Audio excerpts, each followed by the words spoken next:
What's funny is most of the time when people reach out to us, they're always kind of looking or starting with like this idea of like, hey, I want to do a 30-second or a 60-second ad for my business because I want to start marketing with video. I feel that this is one of the common mistakes that a lot of businesses make when they think about video marketing.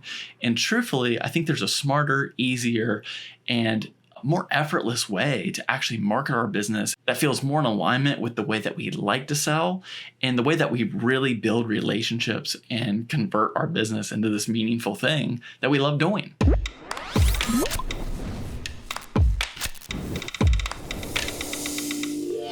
Marketing is so much more than the advertising element of it. Marketing really starts with a strategy. It starts with thinking about what is our uniqueness as a business? What are the strong points that we have as a business? What's working in our favor currently? And for me, I always love taking people through the process of let's double down on what's working.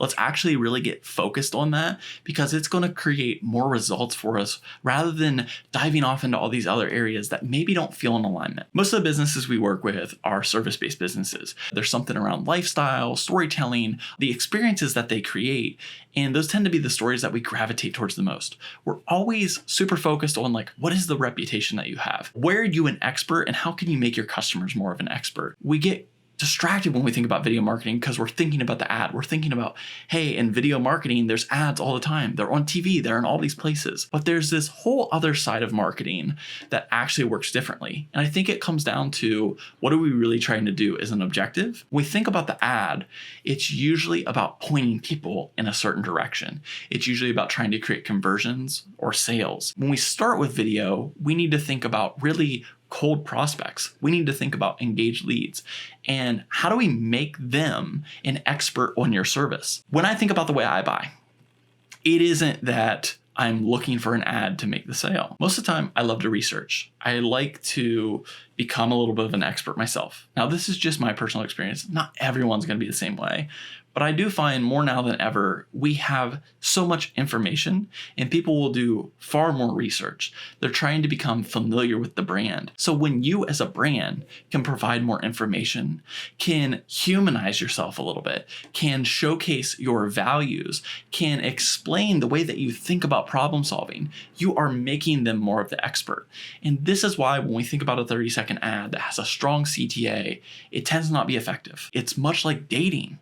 For me, in my marriage, it wasn't like the first time I went on a date with my wife, I said, will you marry me? It was slow and steady. We were building that relationship. We were building trust. We were getting a little bit more vulnerable. We were feeling safer with one another. So much video marketing is the same way. How are you building trust? How are you making them feel safer about that investment? Buyer's remorse is something that I am very aware of. There's so many things that I buy that I do feel remorseful for. I'm like, oh, was that really a good investment? Was that smart? And it doesn't really start to pay off for me until I get that first win, until I get that first thing that really makes me feel like, yeah, that was a great spend. This is making my life easier. This is making me more confident. This is getting me excited about this thing. When we're marketing ourselves, we should be doing the same thing. How can we add value? How can we answer a question? How can we build more trust?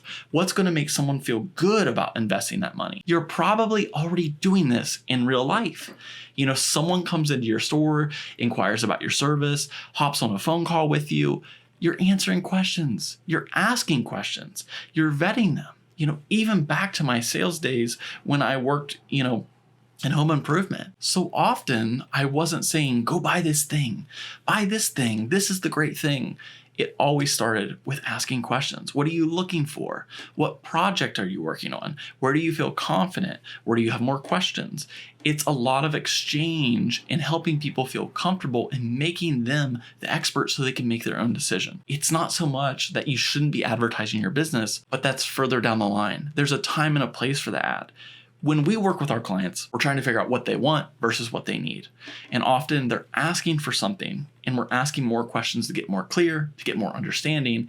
And then we can kind of design out a level of content that actually matures people through several processes. We have to build up trust one piece of content at a time. And this is usually through a systems approach.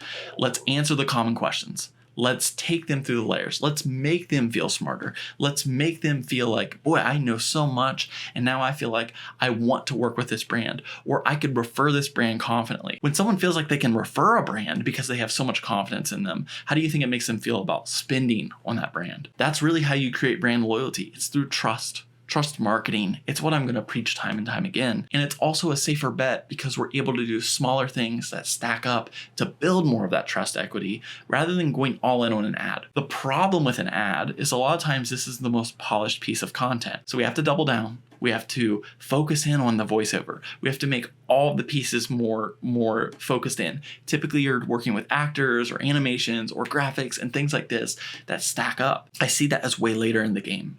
Let's build up a really smart, strong, organic strategy that you start to see the value of, that you start to become confident. And then what also happens by the time we get to that like polished advertisement piece is we have all these data points underneath that are like, yes, this is what people really need to know. This is what we need to double down on and get that message as clear as possible. So there's this crazy return on investment in terms of data collection when we take more of a trust, expertise, thought leadership approach to making marketing content. It's going to give you so much more information to really refine in, okay, what kind of ad do I want to make? And maybe I can make multiple ads that are for multiple customer types that point to multiple directions. Going a layer further, it's really thinking about where do people need to go when we're making an ad? This becomes hard when you don't have all the data points. Our channels that we're most successful on are Instagram, YouTube, Facebook, whatever. You kind of know where you're playing the best. You can double down on those platforms. You can make more content there for an organic strategy. You can make that content even better, more interesting. And after you get that dialed in, you can kind of shift over to other places. Where do you want people to end up? Is it on a discovery call? Is it landing on, some sort of email newsletter? Is it converting into a sale? Is it purchasing a product? Once you kind of have the map to the destination, we can kind of reverse engineer that to the platform, nurturing people in that direction and creating systems that point people there. So if I was really to summarize this up into points that kind of make sense, I think it really starts with what is good organic content? This is free content, free value. What are the questions people ask? What are the things that people are going to be curious about? How do you bring someone into your ecosystem that much more confidently? After we start to create those ideas and we start to execute some of them, how do we build more organic content? This can be doubling down and going deeper into that, or it can be spreading out into other areas that we think would be valuable for your marketing and your sales team. Once we make more content, the next question is, how do we make it better? How do we really double down and make this content as effective as possible? Could it start to go into different areas? Maybe you're focused on social media, but maybe this is something that goes into your email marketing, goes onto your website, or it goes into all these initiatives. We got to start with that content. We got to make more content. Then we got to make that content more effective. We should be starting with an objective, but as we get more content out there, we can think, do we want to educate more? Do we want to build more awareness? Do we want to strengthen our reputation? We can start to think about new pieces of content once we get clear on those objectives. And then lastly, once we've nailed the organic side of things, we can start to play with what advertisements should we create? When do we want to shift from organic advertising